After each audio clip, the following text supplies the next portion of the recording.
ملک کے مختلف علاقوں میں آج موسلا دھار بارش اور ژالہ باری کی پیش گوئی۔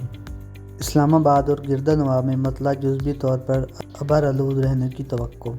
آزاد کشمیر کے مختلف علاقوں میں بارش اور پہاڑوں پر ہلکی برف باری۔ آزاد کشمیر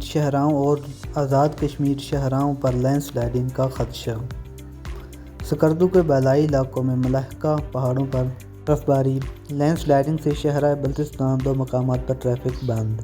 گلگت بلتستان سمیت بالائی علاقوں میں بارش اور پہاڑوں پر برف باری۔